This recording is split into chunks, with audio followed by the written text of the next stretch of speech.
नमस्कार। आज मैं आपको मुंशी प्रेमचंद जी द्वारा लिखी गई कहानी मंदिर को प्रस्तुत कर रही हूँ, जो इस प्रकार है। मात्र प्रेम तुझे धन्य है, संसार में और जो कुछ है मिथ्या है, निस्सार है। मात्र प्रेम ही सत्य है, अक्षय है, अनश्वर है। 3 दिन से सुखिया के मुंह में न अन्न का एक दाना गया था, न पानी की एक बूंद। सामने पुआल पर माता का नन्हा सा लाल पड़ा करहा रहा था। आज 3 दिन से उसने आंखें न खोली थी। कभी उसे गोद में उठा लेती, कभी पुआल पर सुला देती। हंसते खेलते बालक को अचानक क्या हो गया, यह कोई नहीं बताता। ऐसी दशा में माता को भूख और प्यास कहाँ।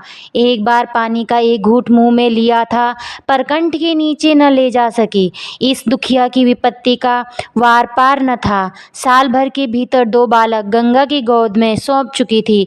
पतिदेव पहले ही सिधार चुके थे। अब उस अभागिनी के जीवन का आधार, अवलंब जो कुछ था, यही था।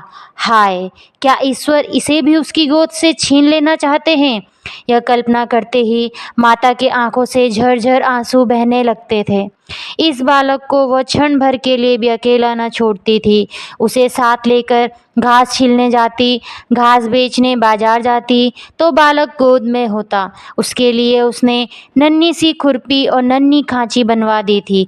जियावन माता के साथ घास छीलता और गर्व से कहता, अम्मा हमें भी बड़ी सी खुरपी बनवा दो, हम बहुत सी घास छीलेंगे। तुम द्वारे माची पर बैठी रहना, अम्मा मैं घास बेच लाऊंगा। माँ पूछती, हमारे लिए क्या क्या लाओगे बेटा। जियावान लाल लाल साड़ियों का वादा करता, अपने लिए बहुत सा गुड़ लाना चाहता था। वे ही भोली भाली बातें इस समय आकर माता के हृदय को सूल के समान भेद रही थी। जो बालक को देखता यही कहता कि किसी की ढीठ है, पर किसकी ढीठ है। इस विधवा का भी संसार में कोई बैरी है। अगर उसका नाम मालूम हो जाता तो सुखिया जाकर उसके चरणों में गिर पड़ती और बालक को उसकी गोद में रख देती। क्या उसका हृदय दया से न पिघल जाता। पर नाम कोई नहीं बताता। हाय, किससे पूछे, क्या करे। 3 पहर रात बीत चुकी थी। सुखिया का चिंता व्यथित चंचल मन कोठे कोठे दौड़ रहा था। किस देवी की शरण जाए, किस देवता की मनौती करे। इसी सोच में पड़े पड़े उसे एक झपकी आ गई। क्या देखती है कि उसका स्वामी आकर बालक के सिरहाने खड़ा हो जाता है और बालक के सिर पर हाथ फेर कर कहता है, रो मत सुखिया, तेरा बालक अच्छा हो जाएगा। कल ठाकुर जी की पूजा कर दे, वही तेरे सहायक होंगे। यह कहकर वह चला गया। सुखिया की आंखें खुल गई। अवश्य ही उनके पतिदेव आए थे, इसमें सुखिया को जरा भी संदेह नहीं हुआ। उसने उन्हें अब भी मेरी सुधी है, यह सोचकर उसका हृदय आशा से परिप्लावित हो उठा। पति के प्रति श्रद्धा और प्रेम से उसकी आंखें सजल हो गई। उसने बालक की गोद में उठा लिया और आकाश की ओर ताकती हुई बोली, भगवान मेरा बालक अच्छा हो जाए तो मैं तुम्हारी पूजा करूंगी। अनाथ विधवा पर दया करो। उसी समय जियावान की आंखें खुल गई। उसने पानी मांगा। माता ने दौड़कर कटोरे में पानी लिया और बच्चे को पिला दिया। जियावन ने पानी पीकर कहा, अम्मा रात है कि दिन। सुखिया, अभी तो रात है बेटा, तुम्हारा जी कैसा है। जियावान, अच्छा है अम्मा, अब मैं अच्छा हो गया। सुखिया, तुम्हारे मुंह में घी शक्कर बेटा, भगवान करे तुम जल्दी अच्छे हो जाओ। कुछ खाने को जी चाहता है। जियावान, हाँ अम्मा, थोड़ा सा गुड़ दे दो। सुखिया, गुड़ मत खाओ भैया, अवगुण करेगा, कहो तो खिचड़ी बना दूं। जियावन, नहीं मेरी अम्मा, जरा सा गुड़ दे दो, तेरे पैरों पड़ूं। माता इस आग्रह को न टाल सकी। उसने थोड़ा सा गुड़ निकालकर जियावन के हाथ में रख दिया। हांडी वहीं छोड़कर वह किवाड़ खोलने चली गई। जियावन ने गुड़ की 2 पिंडियां निकाल ली और जल्दी जल्दी चट कर गया। दिन भर जियावन की तबीयत अच्छी रही। उसने थोड़ी सी खिचड़ी खाई। 1 बार धीरे धीरे द्वार पर भी आया और हम जोलियों के साथ खेल न सकने पर भी उन्हें खेलते देखकर उसका भी जी बहल उठ गया। सुखिया ने समझा बच्चा अच्छा हो गया। 2-1 दिन में जब पैसे हाथ में आ जाएंगे तो वह एक दिन ठाकुर जी की पूजा करने चली जाएगी। जाड़े के दिन झाड़ू बहारू, नहाने धोने और खाने पीने में कट गए। मगर जब संध्या समय फिर जियावन का जी भारी हो गया, तब सुखिया घबरा गई। तुरंत मन में शंका उत्पन्न हुई कि पूजा में विलंब करने से ही बालक फिर मुरझा गया। अभी थोड़ा ही सा दिन बाकी था। बच्चे को लेटाकर वो पूजा का सामान तैयार करने लगी। फूल तो जमींदार के बगीचे में मिल गए। तुलसी दल द्वार पर ही था, पर ठाकुर के भोग के लिए कुछ मिष्ठान तो चाहिए, नहीं तो गांव को बांटेगी क्या। चढ़ाने के लिए कम से कम एक आना तो चाहिए ही। सारा गांव छान गई, कहीं पैसे उधार न मिले। तब वह हताश हो गई। हाय रे अदीन, कोई 4 आने पैसे भी नहीं देता। आखिर उसने अपने हाथों के चांदी के कड़े उतारे और दौड़ी हुई बनिए की दुकान पर गई। कड़े गिरवी रखे, बतासे लिए और दौड़ी हुई घर आई। पूजा का सामान तैयार हो गया तो उसने बालक को गोद में उठाया और दूसरे हाथ में पूजा की थाली लिए मंदिर की ओर चली। मंदिर में आरती का घंटा बज रहा था। 10-5 भक्तजन खड़े स्तुति कर रहे थे। इतने में सुखिया आकर मंदिर के सामने खड़ी हो गई। पुजारी ने पूछा, क्या है रे, क्या करने आई है। सुखिया चबूतरे पर आकर बोली, ठाकुर जी की मनौती की थी महाराज, पूजा करने आई हूँ। पुजारी जी दिन भर जमींदार के असामियों की पूजा किया करते थे और शाम सवेरे ठाकुर जी की। रात को मंदिर ही में सोते थे। मंदिर ही में उनका भोजन ही बनता था, जिससे ठाकुर द्वारे की सारी अस्तकारी काली पड़ गई थी। स्वभाव के बड़े दयालु थे, निष्ठावान, ऐसे कि चाहे कितनी ठंड पड़े, कितनी ही ठंडी हवा चले, बिना स्नान किए मुंह में पानी तक न डालते थे। मगर इस पर भी उनके हाथों और पैरों में मैल की मोटी तह जमी हुई थी, तो इसमें उनका कोई दोष नहीं था। बोले, तो क्या भीतर चली आएगी, हो तो चुकी पूजा, यहाँ आकर भरभष्ट करेगी। एक भक्तजन ने कहा, ठाकुर जी को पवित्र करने आई है। सुखिया ने बड़ी दीनता से कहा, ठाकुर जी के चरण छूने आई हूँ सरकार, पूजा की सब सामग्री लाई हूँ। पुजारी, कैसी बेसमझी की बात करती है रे, कुछ पगली तो नहीं हो गई है। भला तू ठाकुर जी को कैसे छुएगी। सुखिया को अब तक कभी ठाकुर द्वारे में आने का अवसर न मिला था। आश्चर्य से बोली, सरकार, वह तो संसार के मालिक हैं, उनके दर्शन से तो पापी भी तर जाते हैं, मेरे छूने से उन्हें कैसे छूत लग जाएगी। पुजारिन, अरे तू चमारिन है कि नहीं रे। सुखिया, तो क्या भगवान ने चमारों को नहीं सिरजा है, चमारों का भगवान कोई और है। इस बच्चे की मनौती है सरकार। इस पर वही भक्त महोदय जो अब स्तुति कर चुके थे डपक कर बोले, मार के भगा दो चुड़ैल को, भरभष्ट करने आई है, फेंक दो थाली वाली, संसार में तो आप ही आग लगी हुई है। मार भी ठाकुर जी की पूजा करने लगेंगे तो पिरती रहेगी कि रसातल को चली जाएगी। दूसरे भक्त महाशय बोले, अब बेचारे ठाकुर जी को भी चमारों के हाथों का भोजन करना पड़ेगा, अब पल्ले होने में कुछ कसर नहीं है। ठंड पड़ रही थी, सुखिया खड़ी कांप रही थी और वो धर्म के ठेकेदार लोग समय की गति पर आलोचनाएं कर रहे थे। बच्चा मारे ठंड के उसकी छाती में घुसा जाता था, किंतु सुखिया वहां से हटने का नाम न लेती थी।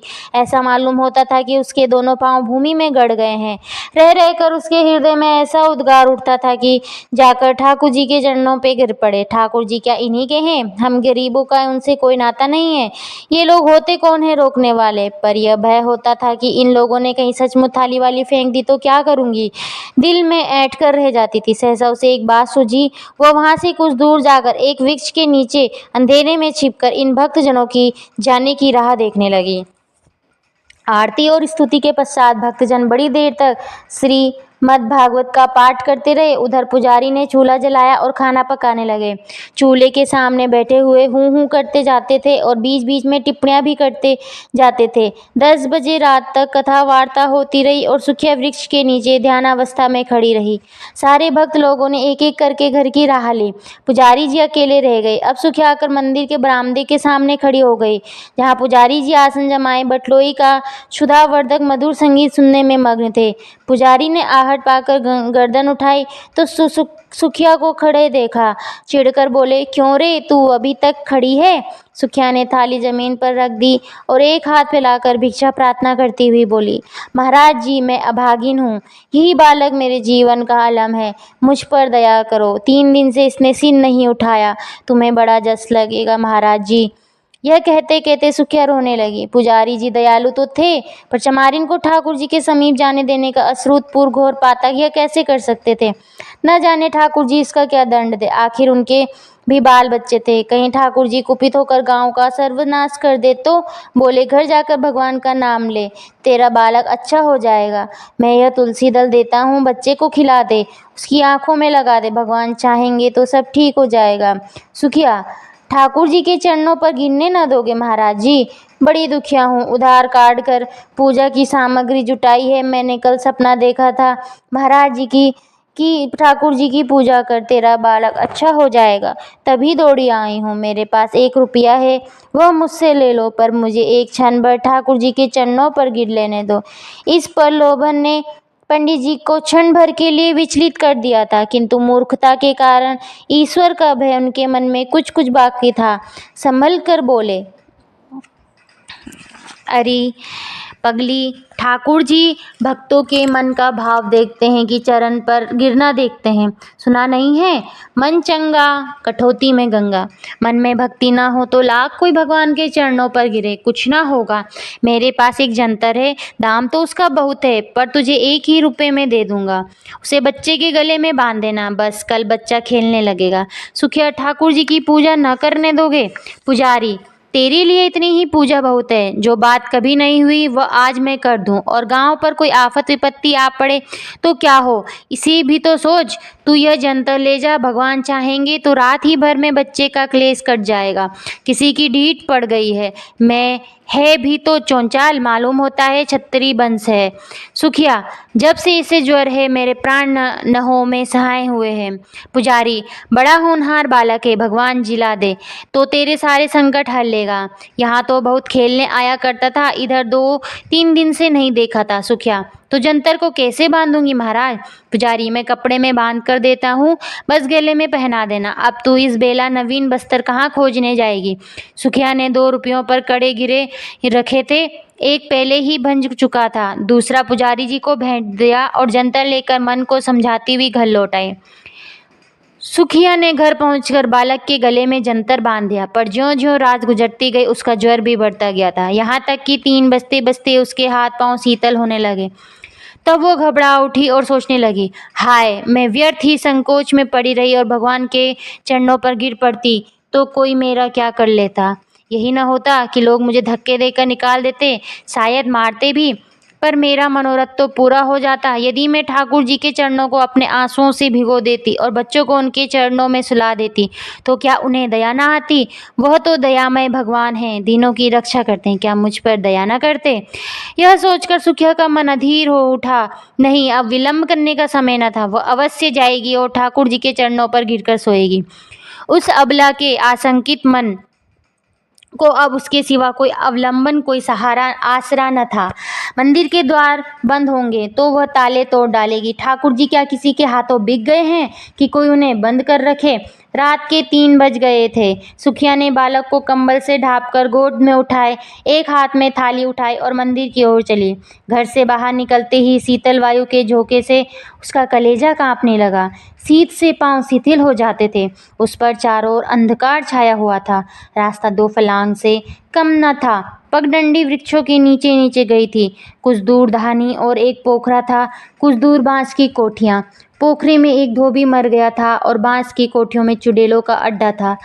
बाईं ओर हरे हरे खेत थे, चारों ओर सन हो रहा था, अंधकार साइन साइन कर रहा था। सहसा गीदड़ों में कर्कश स्वर में हुआ हुआ करना शुरू कर दिया। हाय, अगर कोई उसे 1 लाख रुपए देता तो भी इस समय वो यहाँ न आती, पर बालक की ममता सारी शंकाओं को दबाए हुए थी।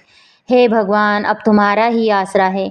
यही जपती वो मंदिर की ओर चली जा रही थी। मंदिर के द्वार पर पहुंचकर सुखिया ने जंजीर टटोल कर देखी, ताला पड़ा हुआ था। पुजारी जी बरामदे से मिली कई कोठरी में किवाड़ बंद किए सो रहे थे। चारों ओर अंधेरा छाया हुआ था। सुखिया चबूतरे के नीचे से ईंट उठा लाई और जोर जोर से ताले पर पटकने लगी। उसके हाथों में न जाने इतनी शक्ति कहाँ से आ गई थी। 2 ही 3 चोटों में ताला और ईंट दोनों टूटकर चौखट पर गिर पड़े। सुखिया ने द्वार खोल दिया और अंदर जाना ही चाहती थी कि पुजारी किवाड़ खोलकर हड़बड़ाए हुए बाहर निकल आए और चोर चोर का गुल मचाते गांव की ओर दौड़े। झाड़ों में प्राय पहर रात रहे ही लोगों की नींद खुल जाती थी। यह शोर सुनते ही आदमी इधर उधर लालटेनें लिए हुए निकल पड़े और पूछने लगे, कहाँ है, किधर गया? पुजारी, मंदिर का द्वार खुला पड़ा है। मैंने खटखट की आवाज़ सुनी। सहसा सुखिया बरामदे से निकलकर चबूतरे में आई और बोली, चोर नहीं हूँ, मैं हूँ, ठाकुर जी की पूजा करने आई हूँ। अभी तो अंदर गई भी नहीं। मार हल्ला मचा दिया। पुजारी ने कहा, अब अनर्थ हो गया। सुखिया मंदिर में जाकर ठाकुर जी को भ्रष्ट कर आई। फिर क्या था, कई आदमी झल्लाए हुए लपके और सुखिया पर लातों और घूंसों की मार पड़ने लगी। सुखिया एक हाथ से बच्चे को पकड़े हुए थी और दूसरे हाथ से उसकी रक्षा कर रही थी। एकाएक बलिष्ठ ठाकुर ने उसे इतनी जोर से धक्का दिया कि बालक उसके हाथ से छूटकर जमीन पर गिर पड़ा, मगर वह न रोया, न बोला, न सांस ली। सुखिया भी गिर पड़ी थी। संभलकर बच्चे को उठाने लगी तो उसके मुख पर नजर पड़ी। ऐसा जान पड़ा मानो पानी में परछाई हो। उसके मुंह से एक चीख निकल गई। बच्चे का माथा छूकर देखा, सारी देह ठंडी हो गई। एक लंबी सांस खींचकर वो उठ खड़ी हुई। उसकी आंखों से अंगारे बरसने लगे। दोनों मुट्ठियां बांध गई। दांत पीसकर बोली, पापियों, मेरे बच्चे के प्राण लेकर अब दूर क्यों खड़े हो? मुझे भी क्यों नहीं उसी के साथ मार डालते? मेरे छू लेने से ठाकुर जी को छूत लग गई। पारस को छूकर लोहा सोना हो जाता है, पारस लोहा नहीं हो सकता। मेरे छूने से ठाकुर जी अपवित्र हो जाएंगे। मुझे बनाया तो छूत नहीं लगी। लो, अब कभी ठाकुर जी को छूने नहीं आऊंगी। ताले में बंद रखो, पहरा बैठा दो। हाय, तुम्हें दया छू भी नहीं जाए गई। तुम इतने कठोर हो, बार बच्चे वाले होकर भी तुम्हें एक अभागीन माता पर दया न आई। 30 पर धर्म के ठेकेदार बनते हो। तुम सब के सब हत्यारे हो, निपट हत्यारे हो। डरो मत, मैं थाना पुलिस नहीं जाऊंगी। मेरा न्याय भगवान करेंगे। अब उन्हीं के दरबार में फरियाद करूंगी। किसी ने चू न की, कोई मिनमिनाया तक नहीं। पाषाण मूर्तियों की भांति सबके सब सिर झुकाए खड़े रहे। इतनी देर में सारा गांव जमा हो गया। सुखिया ने एक बार फिर बालक के मुंह की ओर देखा। मुंह से निकला, हाय मेरे लाल। फिर वो मूर्छित होकर गिर पड़ी। प्राण निकल गए। बच्चे के लिए प्राण दे दिए। माता, तू धन्य है। तुझ जैसी निष्ठा, तुझ जैसी श्रद्धा, तुझ जैसा विश्वास देवताओं को भी दुर्लभ है। धन्यवाद।